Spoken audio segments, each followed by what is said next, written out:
The work had started with whispers. A friend from Tampa messaged me about a dream she had. Said she saw me in white, holding a candle, standing between two doors. She didn't even know I'd started walking this path.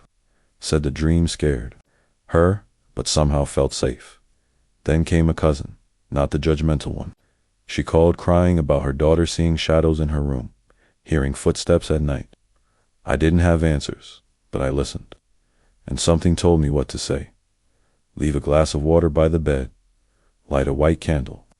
Tell her to speak her grandmother's name before she sleeps. The shadows stopped. Word spread. Quietly at first, like a rumor. Then, like a calling, people mostly black, mostly tired, mostly looking for something deeper than what the church could explain, started reaching out. Not to join a religion, but to remember something they'd never been taught. They came, with their pain, their questions, their lineage, and I didn't give sermons. I didn't preach. I sat with them. Sometimes we lit candles. Sometimes we poured rum.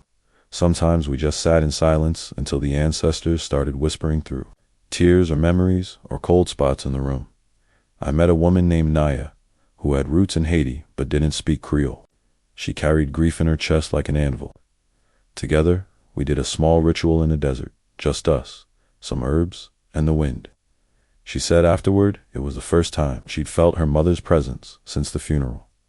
I met a man named Dre who used to laugh at all that voodoo mess. He called me a month later, panicked because he dreamt of snakes and drums and couldn't sleep. Turns out his great-grandfather was a Hungan in New Orleans. We worked through it. Now he calls Papa Dambala Papa D.